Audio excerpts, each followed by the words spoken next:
Bonjour à tous, bienvenue sur ma chaîne Pixelcoin qui traite de l'actualité des crypto-monnaies. Et aujourd'hui, on va parler de Solana. On va parler de Solana parce que il a fait pas mal parler de lui ces derniers temps. Et certains d'entre vous se posent certainement la question, c'est est-ce qu'on peut encore aujourd'hui acheter du Solana? Est-ce que à ce titre, et malgré la correction qu'on a là, est-ce que c'est judicieux de rentrer maintenant? Alors, on va répondre à cette question, on va très rapidement aussi survoler ce qu'est Solana dans les grandes lignes. Et puis, on abordera deux types de profils. Est-ce que vous êtes plutôt un trader et auquel cas rentrer maintenant, ça peut être intéressant ou non? Ou est-ce que je suis plutôt un investisseur long terme? Est-ce que Solana, c'est obsolète? Ou est-ce qu'au contraire, d'ici quelques mois, on pourrait le voir à 800, 1000, 2000, pourquoi pas 3000 dollars? Est-ce raisonnable de l'imaginer un jour dépasser les 1000 dollars? On va répondre à toutes ces questions et on va commencer très rapidement sur une petite AT. Donc, la première chose que je vois là, maintenant, sur Solana, c'est effectivement, on a eu cette phase-là, on peut le dire, hein, enfin, quand on se met en weekly, on est sur un asset qui est complètement parabolique, donc bon, on a eu le top ici, top provisoire évidemment. Est-ce qu'il faut rentrer là? Bon, tout de suite, je vous dis tout de suite, rentrer ici, c'est absolument pas judicieux pour plusieurs raisons. Déjà parce qu'on est sur un sommet de marché et on n'achète jamais un sommet de marché. Combien même ça pourrait monter un peu. On voit très bien qu'ici, on a William qui croise en weekly, donc c'est pas rien. Et on va certainement ici avoir la prochaine bougie weekly qui va être baissière. Donc on a ici une inversion de dynamique. On va passer en daily, on va regarder ce qui se passe en daily. Donc ici, plusieurs choses. On était en surachat. Bon, c'est pour ça que certains prévoyaient un top ici, un top ici, un top ici, mais non. William était toujours en surachat et tant qu'un asset est en surachat, vous ne pouvez pas lui prédire une chute. C'est juste pas possible. Un asset en surachat, ça veut dire qu'il a encore comment vous dire, de l'essence. Il y a encore une dynamique fortement haussière de l'achat, du FOMO, et donc vendre un asset quand on est toujours en surachat, c'est pas forcément judicieux parce alors certains diront oui, on est en surachat, il faut vendre absolument pas. Quand on est en surachat, c'est justement là qu'il faut faire attention, c'est justement là qu'on peut avoir une ascension parabolique et avoir des profits extrêmement intéressants. On peut vendre quand on commence à observer des divergences, ce qui a été le cas sur Solana. On a commencé à avoir des divergences en 4 heures notamment. Ici, vous voyez, il y a un décrochage clair au niveau de William, donc autrement dit, on a vraiment eu un volume de vente, d'ailleurs je vais le mettre, hein. On va mettre le volume et on le verra. Ici, on a commencé à avoir du volume de vente, hein, on le voit ici, suite à nos divergences. Donc c'est important. Donc ici maintenant la divergence, on est sous le coup de cette divergence et non seulement cette divergence, on est carrément maintenant en tendance baissière. La tendance long terme est haussière sur Solana, la dynamique actuelle est baissière. Et on le voit ici, pour l'instant, c'est baissier. On n'a absolument aucune structure ici qui nous invite à passer des ordres d'achat. D'accord? Pour vraiment prendre des positions ici sur ces niveaux-là, qui sont des niveaux quand même importants, on va le voir de suite. En mettant notre Fibo, on va le prendre ici, ici.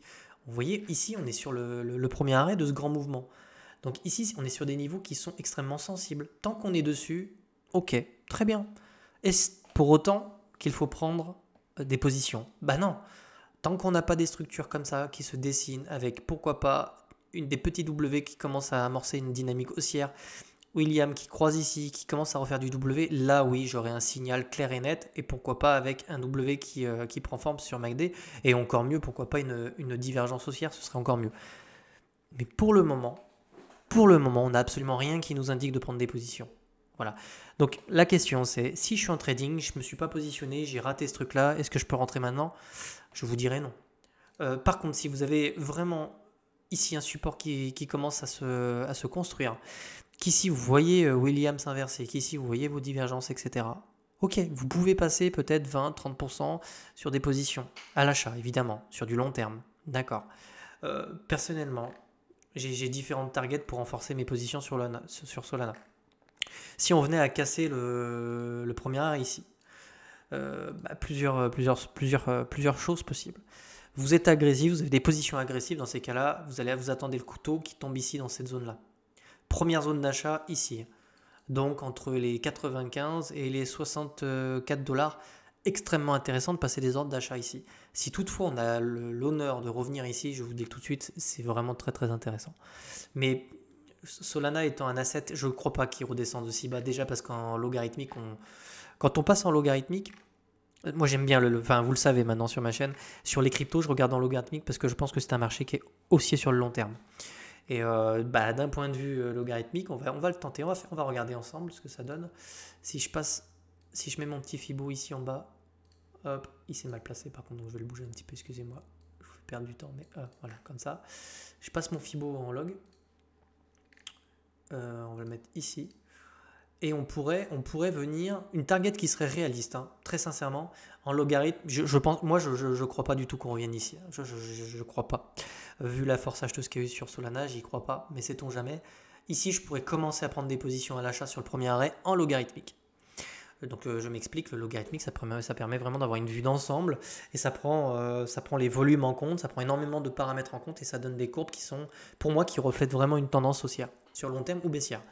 Donc, personnellement, mes ordres d'achat se situeront sur ces supports-là.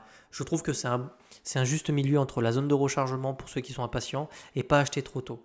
Voilà, donc on pourrait venir se poser là, pourquoi pas dessiner un W pour commencer à repartir, pour suivre le mouvement en log. Voilà pour la T. Alors, voilà.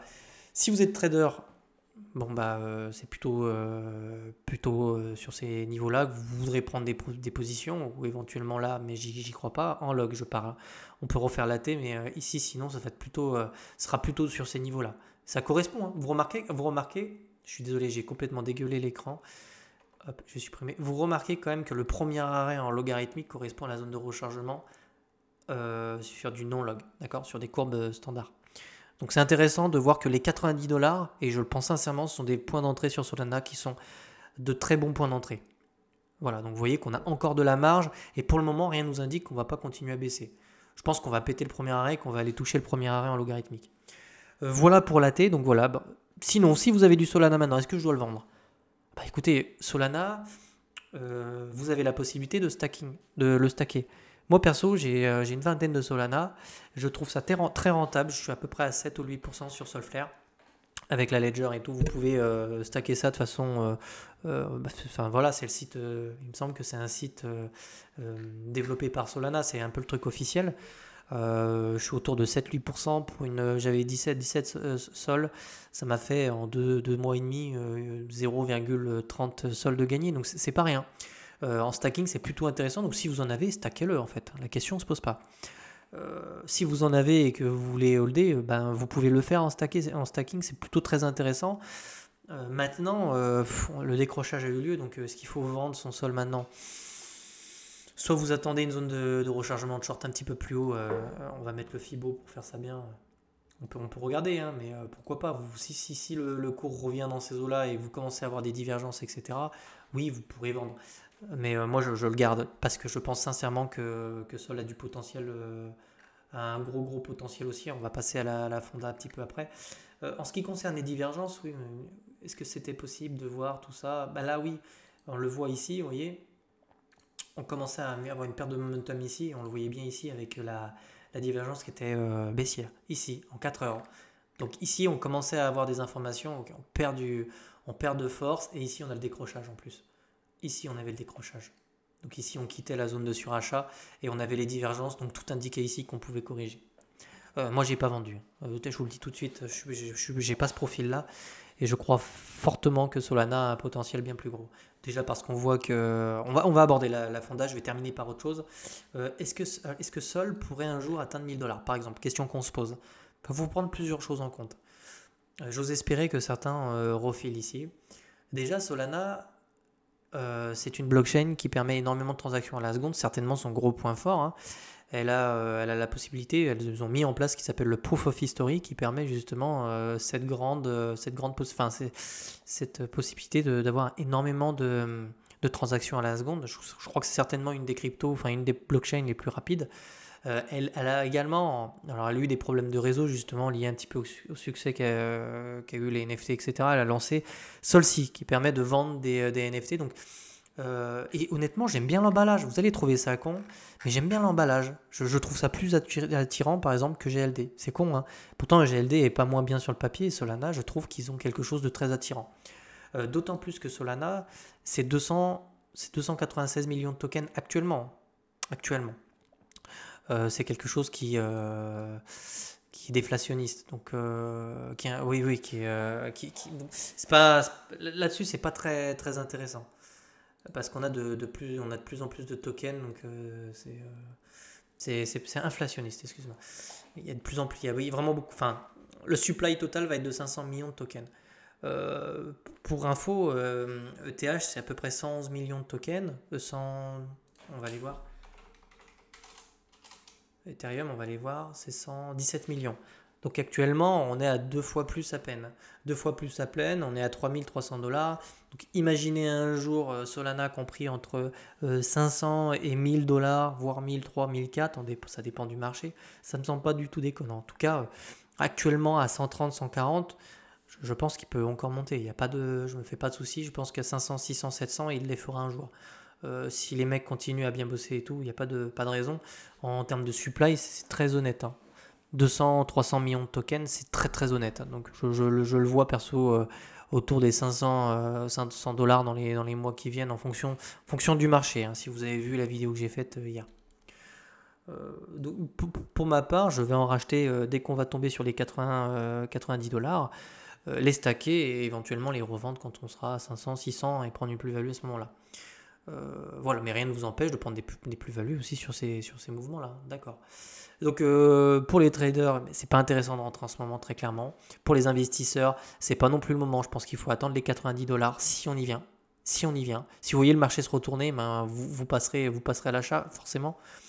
Il faut regarder aussi ce que va nous faire Bitcoin, parce qu'en ce moment on est sur des incertitudes, hein, on le voit au niveau de la dominance. On va attendre certainement un mouvement important, qu'il soit aussi au baissier sur Bitcoin, pour prendre des décisions.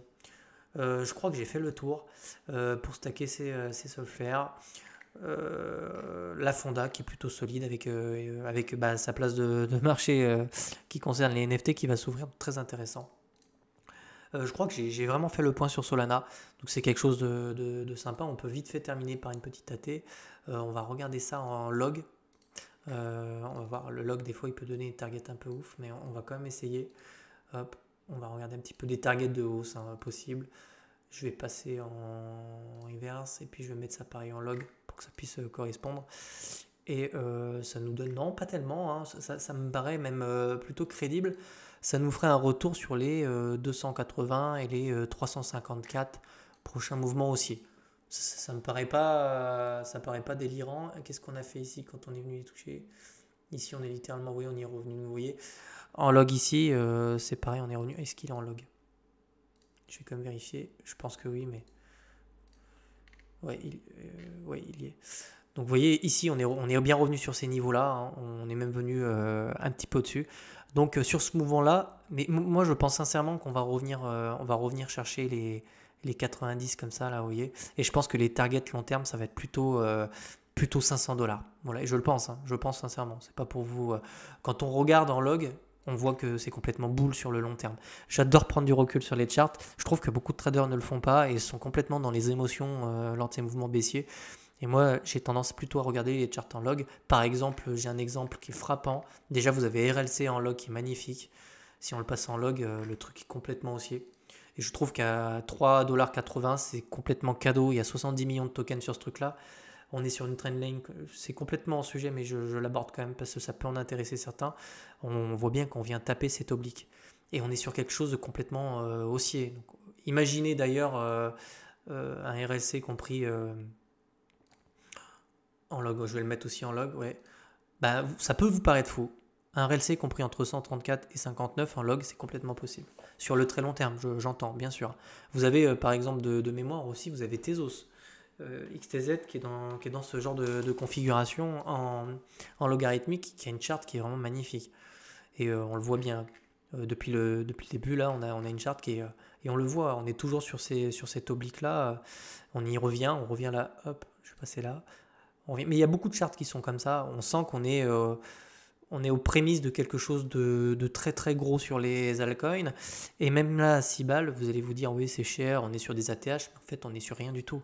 C'est pas, on n'est pas du tout parti sur des assets comme ça, vous voyez. On a eu des grosses zones d'accumulation, ici on le voit. Tout ce qui est en contraction ici, c'est des zones d'achat, des zones de contraction, des zones d'accumulation. Et on aurait pu mettre l'OBV, mais c'est pas le sujet de cette vidéo-là. Et tant qu'on voit pas quelque chose qui commence à prendre de la valeur comme ça, j'abuse, hein, mais sur des niveaux qui sont élevés comme ça, pour moi, il n'est pas question de prendre des profits. Je suis là sur le très long terme et donc j'investis dans ces zones-là. Et puis ensuite, je stack. Tezos me rapporte à peu près presque 10 dollars tous les 3 jours. Ce qui est très honnête, hein. C'est très honnête. Moi, ça fait des revenus passifs. Donc je les garde. Je ne serais même pas étonné qu'un jour les banques puissent vous proposer ce genre d'assets en stacking. J'entends des banques nationales, hein. Enfin des banques traditionnelles, qui proposent du stacking aux gens, quoi. Voilà, je pense que je me suis un peu écarté, je suis désolé, mais j'avais envie d'aborder le logarithmique avec vous, parce que je trouve intéressant dans les cryptos de prendre du recul. Les choses vont trop vite, je trouve qu'il faut prendre du recul, mais ne pas investir sur des assets comme ça sans projet, évidemment. Écoutez, je vous souhaite de passer une bonne fin de journée. Et puis, mettez en commentaire si vous avez des questions, ce genre de choses. Bah, abonnez-vous, pareil, si ce n'est pas fait. Si vous voulez suivre les actualités crypto-monnaie sur ma chaîne, mettez des petits pouces, des petits commentaires, ça me fait plaisir. Puis ça me permet de vous répondre. Je vous souhaite une bonne fin de journée et à très bientôt. Au revoir.